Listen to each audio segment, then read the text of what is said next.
Religião e sociedade, no comentário do pastor Edivar Gimenez. Louvado seja Deus, louvado seja Deus. Os irmãos já sabem, né, que todas as quartas-feiras nós temos esse quadro importante, Religião e Sociedade, com o pastor e professor Edivar. Bom dia, meu querido. Bom dia, pastor Amaro, bom dia, rádio ouvintes. Nós estamos vivendo um momento em nosso país no qual a democracia foi colocada à prova. Na verdade, essa experiência não é apenas brasileira. Em todo o planeta, nos países onde a chamada extrema-direita assumiu o comando, dependendo de quem estiver no cargo, o país tem tido a sua democracia balançada. Como no caso dos Estados Unidos, por exemplo, que é uma democracia tida até agora como exemplar para o planeta, no final do primeiro governo Trump, com a invasão do Capitólio, nós percebemos ali já que é uma democracia que tem pessoas que fazem uso da democracia para querer assumir o poder. Agora, por exemplo, os Estados Unidos estão vivendo uma situação no segundo governo Trump. Nunca a Constituição e o poder judiciário foram tão desafiados por um presidente nos Estados Unidos como agora.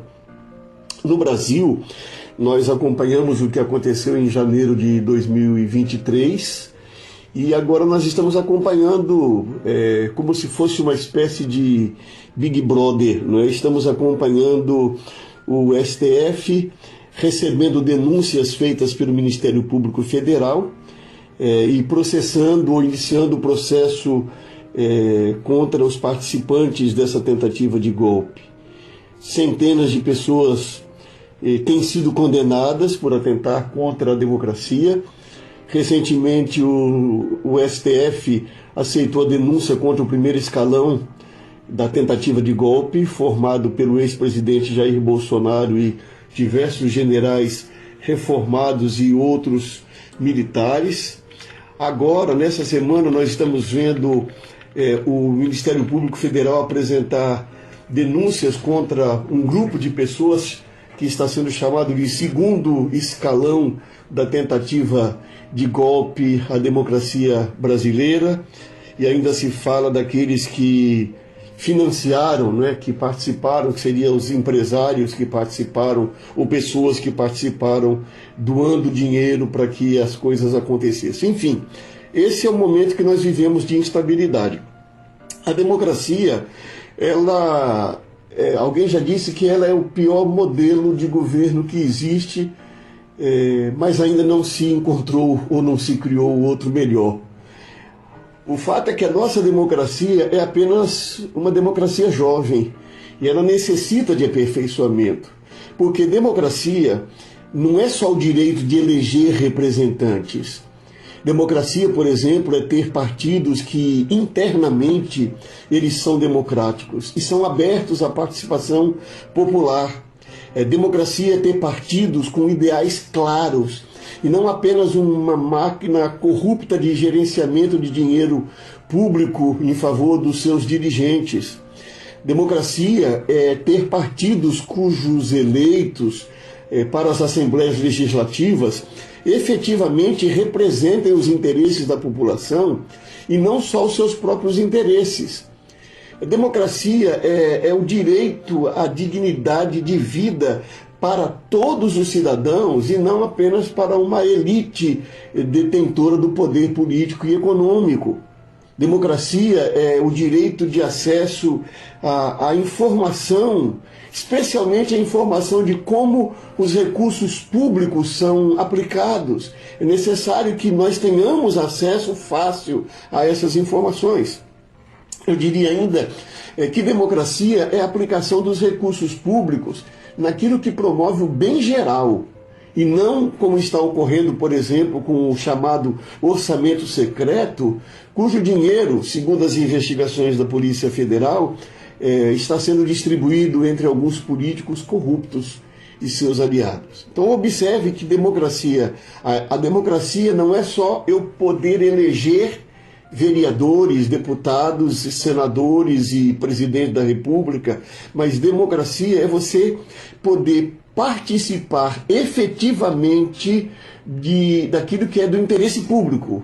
Participar decidindo, participar sabendo quais são as prioridades, participar sabendo onde os recursos estão sendo investidos. E há países, por exemplo, quando a gente fala dos Estados Unidos, que eles elegem os municípios, depende de cada estado, elegem juízes, elegem procuradores, elegem o delegado, digamos assim, da cidade. Isso é uma democracia muito mais ampla e nós ainda estamos longe disso. A grande questão é, por que, como pessoas temente a Deus, especialmente, particularmente como evangélicos, por que nós devemos defender a democracia? Nós evangélicos deveríamos ser as pessoas que mais deveriam defender a democracia. É inconcebível a ideia de uma pessoa que se diz evangélica, no sentido dos evangelhos, que defenda qualquer tentativa de golpe, de autoritarismo. Eu vou explicar por quê, biblicamente. Primeiramente, porque Deus criou homem e mulher à sua imagem e semelhança e deu poder a todos. Veja, Gênesis 1, 26, 27. Façamos o homem à nossa imagem e semelhança, conforme a nossa semelhança. E diz assim, domine ele sobre os peixes do mar, sobre as aves do céu, sobre os animais grandes de toda a terra, sobre todos os pequenos animais que movem rente ao chão. Criou Deus o homem à sua imagem e semelhança. A imagem de Deus o criou. Homem e mulher os criou. Então aqui nós temos um equívoco. Primeiro, porque as pessoas acham que Deus criou primeiro o homem e a mulher não tem importância. Não, Deus criou homem e mulher à sua imagem e semelhança. E Gênesis capítulo 5, verso 1, diz que Deus passou a chamar homem e mulher de homem. Então, quando a Bíblia trata que Deus criou o homem, ele está falando homem e mulher, segundo Gênesis capítulo 5, versículo 1. Então, primeiro, todos fomos criados à imagem e semelhança de Deus, e todos recebemos o poder para dominar a terra, ou seja, para dominar significa para cuidar da terra.